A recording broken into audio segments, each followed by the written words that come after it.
കർത്താവേ, അങ്ങയുടെ സന്നിധിയിലായിരിക്കുന്ന മക്കളെ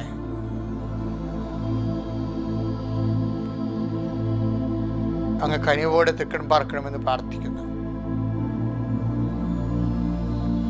കർത്താവേ, നിന്റെ വിശുദ്ധ പൗരോഹിത്യത്തെ മഹത്വപ്പെടുത്തണമേ.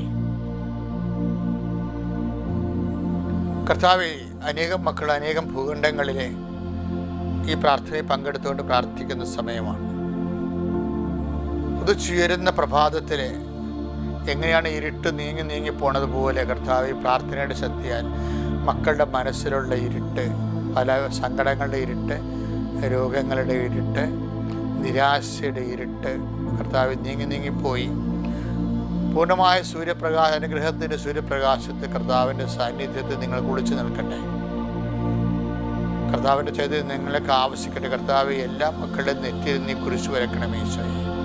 എല്ലാവരെയും കർത്താവ് നിൻ്റെ മകനാണ് മകളാണെന്ന് പറഞ്ഞ് അടയാളപ്പെടുത്തണമെന്ന് പ്രാർത്ഥിക്കുന്നു. കർത്താവ് നിൻ്റെ മുദ്ര വെച്ച്, വിശ്വാസത്താൽ നിൻ്റെ മുദ്ര വെച്ച് പോകുന്ന ഓരോ മകനും മകളും അവരിന്ന് ചെന്നെടുത്തുന്ന എല്ലാ ഇടങ്ങളിലും ദൈവത്തിൻ്റെ സാന്നിധ്യത്തിൻ്റെ വക്താക്കളാകാൻ അവരനുഗ്രഹിക്കണമെന്ന് പ്രാർത്ഥിക്കുന്നു. കർത്താവ് ശാരീരിക രോഗപീഡിതരെ കർത്താവ് ഏറ്റെടുക്കണമേ.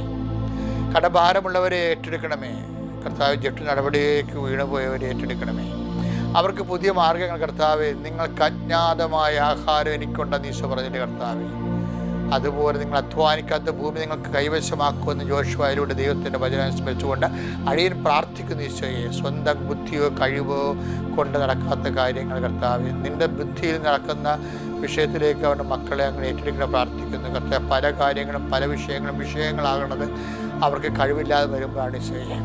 അവർക്ക് അതിനുള്ള കഴിവ് പണമോ ഇല്ലാതെ വരുമ്പോഴാണ് ഈശോയെ. ആരോഗ്യമില്ലാതെ വരുമ്പോഴാണ് ഈശോയെ. അപ്പോഴതെല്ലാം കർത്താവ് നിൻ്റെ സ്പേസാണെന്ന് നീ ഡിക്ലെയർ ചെയ്തിട്ടുണ്ട്. കർത്താവ് നിനക്ക് എന്തെല്ലാം ഇല്ലായ്മ വരുന്നോ അതെല്ലാം നിൻ്റെ ഉള്ളായ്മ അവർക്ക് അനുഭവിക്കാനുള്ള സ്പേസാണെന്ന് കർത്താവ് നീ ഡിക്ലെയർ ചെയ്തിട്ടുണ്ട് ഈശോയെ. നിൻ്റെ അതുപോലെയുള്ള വാഗ്ദാനം അനുസരിച്ചുകൊണ്ട് അങ്ങനെ മക്കളുടെ കരുണ തോന്നണം. സുഖം പ്രാപിക്കാൻ ആഗ്രഹമുണ്ടോ എന്ന് നീ ചോദിച്ചു. 5:17 യോഹന്നാൻ്റെ സുവിശേഷം. അപ്പോൾ സർവ്വാരോഗ്യ പറഞ്ഞു, കർത്താവ്, വെള്ളമിളകുമ്പോൾ എന്നെ വെള്ളത്തിലേക്ക് ഇറക്കാൻ എനിക്ക് ആരുമില്ല എന്ന് പറഞ്ഞപ്പോഴാണ് ഈശോയെ അവനോട് പറഞ്ഞത്, കിടക്കയും എടുത്ത് എഴുന്നേറ്റ് നടക്കാൻ.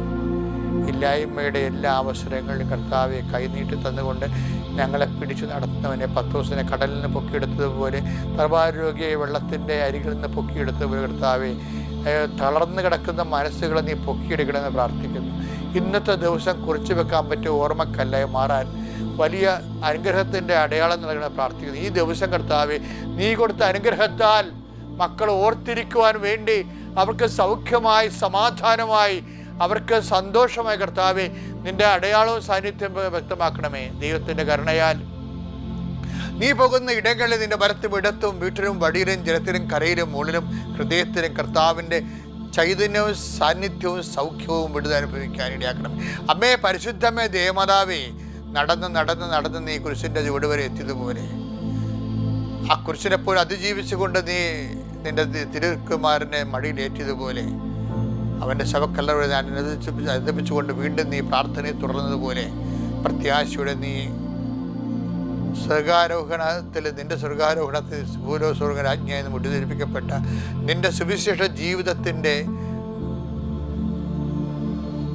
പാദങ്ങൾ പിൻപറ്റിക്കൊണ്ട് ഞങ്ങൾ സഞ്ചരിക്കുകയാണ് കർത്താവേ. ഞങ്ങളുടെ ഓരോ അനുഭവവും മരിയൻ അനുഭവമായി മാറാൻ ഞങ്ങളുടെ ഓരോ സാക്ഷ്യവും മരിയൻ സാക്ഷ്യമായി മാറട്ടെ.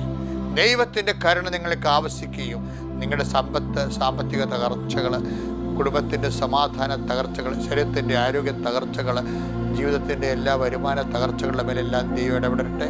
നിന്നെ കുരുക്കിയ, നിന്നെ സങ്കടപ്പെടുത്തിയ, നിൻ്റെ കുഴപ്പം കൊണ്ട് തന്നെ നിനക്ക് ചിലപ്പോൾ ആപത്ത് സംഭവിച്ചിട്ടുണ്ടെങ്കിൽ അതെല്ലാം മുൻപും പുറകും നോക്കാതെ നിന്നെ നീയായി നോക്കി കർത്താവിൻ്റെ വിശുദ്ധമായ രക്തത്തെ അടിസ്ഥാനപ്പെടുത്തിക്കൊണ്ട് നിന്നെ വീണ്ടെടുക്കുവാൻ പരിശുദ്ധ ദേവമാതാവിൻ്റെ മാധ്യസ്ഥതയിൽ യേശുനാമത്തിൽ പ്രാർത്ഥിക്കുന്നു. ആമീൻ.